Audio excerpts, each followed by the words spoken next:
పెళ్ళైనా పండగైనా వేడుక ఏదైనా పట్టుచీరల ప్రత్యేక వేదిక వారాహి సిల్క్స్.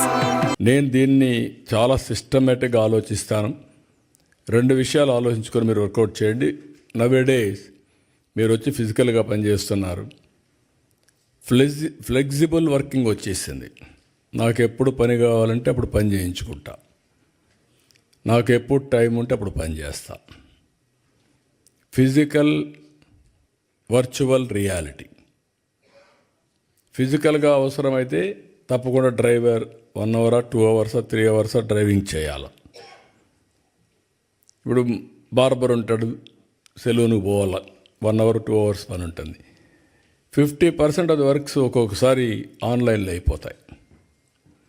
ఇలాంటివి ఉన్నప్పుడు నేను ఏం చేద్దాం అనుకుంటున్నానంటే, మీరు కూడా కోఆపరేట్ చేస్తే ఆంధ్రప్రదేశ్లో ఇంటి దగ్గర కూర్చొని వర్క్ ఫ్రమ్ హోమ్ అవకాశాలు ఎక్కడుంటాయో ప్రపంచంలో మొత్తం తీసుకొచ్చి ఆంధ్రప్రదేశ్ని ఒక వర్క్ ఫ్రమ్ హోమ్ హబ్గా తయారు చేయాలని నా కోరిక.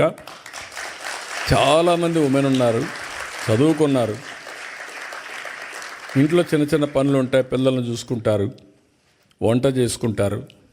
కానీ ఒక 5-6 గంటల టైం ఉంటుంది. ఆ 5-6 గంటలు కానీ పనిచేస్తే 40,000-50,000 రూపాయలు మినిమం ఆ తెలివితేటలను బట్టి డబ్బులు వస్తాయి. అదే మరి కోవర్కింగ్ స్పేస్ కానీ, ఇంకొక పక్కన జీసీసీ కానీ, ఇలాంటివన్నీ కూడా నాలెడ్జ్ ఎకానమీలో తీసుకుపోవాలనుకుంటున్నాను. ఇన్వెస్ట్మెంట్ ఒక పక్కన, ఇంకొక పక్కన మీరు అందరూ కానీ ఎక్కడికక్కడ వర్కౌట్ చేస్తే ఇక్కడ కంపెనీస్కి అవసరమైతే మ్యాన్ పవర్ని ఫిజికల్గా కానీ వర్చువల్గా కానీ రిక్రూట్ చేసి మనం ముందుకు పోయే పరిస్థితి వస్తుంది. ఈ విషయం కూడా మీరు గుర్తుపెట్టుకోవాలి. రెండోది, అందరూ కూడా ప్రతి ఒక్క ఇంటికి ఒకరు లేకుంటే ఇంట్లో ఉండాలందరూ ఆర్టిఫిషియల్ ఇంటెలిజెన్స్ అడాప్ట్ చేసుకోవాలి. ఒకప్పుడు ఐటీ మాట్లాడాను, ఇప్పుడు మీరు ఏ డెసిషన్ తీసుకోవాలన్నా ఇమ్మీడియట్గా అడగండి చాట్ జీపీటీని, క్వశ్చన్స్ అడగండి, ఇట్ విల్ ఆన్సర్. అల్టిమేట్గా మీ మైండ్ కూడా స్టిమ్యులేట్ అవుతుంది. ఇప్పుడు ఎవరైనా సరే డెసిషన్ తీసుకునే మునుపు 10 మందితో మాట్లాడిన వాళ్ళు కరెక్ట్ డెసిషన్ తీసుకుంటారు, ఎవరితో మాట్లాడకపోతే తప్పుడు డెసిషన్ తీసుకుంటారు. ఇప్పుడు ఆ పని 10 మందితో మాట్లాడలేని వాళ్ళందరూ చాట్ జీపీటీతో మాట్లాడితే లేకుంటే ఏఐతో మాట్లాడితే వస్తుంది. నేను కూడా ఆలోచిస్తున్నా, వీలైతే ఏఐ అనేది గవర్నమెంట్ ఆఫ్ ఇండియా కానీ ఆంధ్రప్రదేశ్ కానీ ఎట్లా చేయగలదని తెలియదు, వాళ్ళకి లంసమ్ డబ్బులు పే చేసేసి అది ఓపెన్ పెట్టేసి అందరూ కూడా అడాప్ట్ చేసుకోవడానికి, అక్కడి నుంచి వర్క్ చేయడానికి వీలైతే పెడదామని కూడా ఆలోచిస్తున్నానంటే ఏఐ అనేది ఆ ప్లాట్ఫామ్స్ అన్నీ అందరికీ యాజ్ ఆన్ టుడే ఓపెన్ ఉన్నాయి, కొన్ని పేమెంట్స్ ఉన్నాయి. ఆ పేమెంట్సే గవర్నమెంట్లో కట్టేస్తే వాళ్ళ ప్లాట్ఫామ్ మనకి సోర్స్ మనకిస్తే మనం డెవలప్ చేయొచ్చని చూద్దాం అనుకుంటున్నాం. ఇది కూడా మీరు గుర్తుపెట్టుకొని ఏ విధంగా చేయాలనో మీరు చేయాల్సి నేను కోరుతున్నాను. ఇంకొక పక్కన ఈరోజు నేను ఒక విజన్ డాక్యుమెంట్ తయారు చేశాను. ఆ విజన్ డాక్యుమెంట్ గురించి ఎక్కువ నేను మాట్లాడిన, ఎందుకంటే మళ్ళీ టైం లేదు కాబట్టి ఫొటోస్ కూడా కావాలి మీకు. మళ్ళీ మాకు అక్కడ ఫంక్షన్ కూడా ఉంది, దానికి ఎక్కువ టైం ఇస్తున్నాం. 2047కి స్పష్టమైన గైడ్లైన్స్ ఇచ్చాను.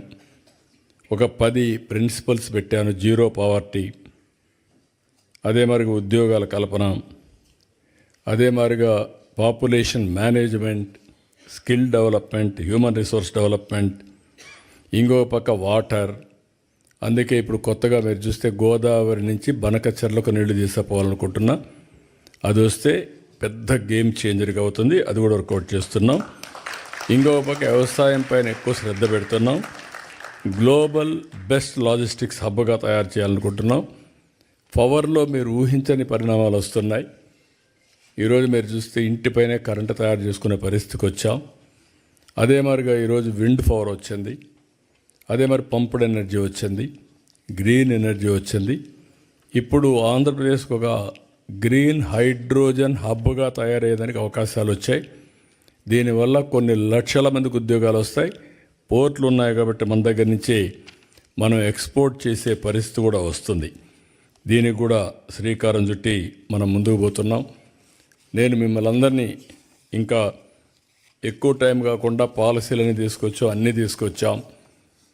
ఏ విధంగా మిమ్మల్ని అందరినీ విన్ విన్ సిచ్యువేషన్లో ఆంధ్రప్రదేశ్ అభివృద్ధిలో కూడా భాగస్వాములు చేయాలని నేను కూడా ఆలోచిస్తా. ఫస్ట్ మీరంతా ఎన్ఆర్టీలో మెంబర్స్గా తయారైతే ఒక డేటాబేస్ వస్తుంది. తెలుగు అసోసియేషన్స్ డిఫరెంట్గా ఉండొచ్చు, పర్వాలేదు. కానీ ఎక్కడున్నా మీరు పుట్టినటువంటి జన్మభూమి ఆంధ్రప్రదేశ్ కాబట్టి నేను ఇంకోటి కూడా చెప్తున్నాను, నేను ఆంధ్రప్రదేశ్ గురించే మాట్లాడడం లేదు, తెలుగు బిడ్డగా మాట్లాడుతున్నా, తెలుగు జాతి కోసం పనిచేస్తా. తెలుగువారు ఎక్కడున్నా ప్రపంచంలో వాళ్ళందరూ కూడా ఒకటే అని దీంతో పోతున్నాం. మన తెలుగు జాతి బాగా అభివృద్ధి అయితే దేశం కూడా అభివృద్ధి అవుతుంది. మనం అందరం కూడా ఒక్కసారి ఇది కూడా గుర్తుపెట్టుకోవాలి. ఈరోజు నరేంద్ర మోడీ గారు ఒక డిటర్మినేషన్తో పనిచేస్తున్నాడు. ఈ దేశానికి ఏదో చేయాలని తపంతో పనిచేస్తున్నాడు. వికసిత్ భారత్ ఇచ్చారు, నేను స్వర్ణ ఆంధ్రప్రదేశ్ ఇచ్చాను.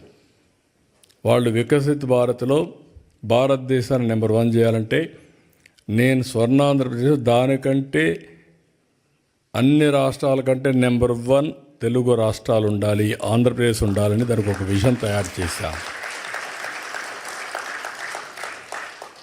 ఇప్పుడు ఇవన్నీ కూడా అమలు చేయాలంటే మీరు ఎక్కడున్నా మీరు కూడా సహకరించాలి.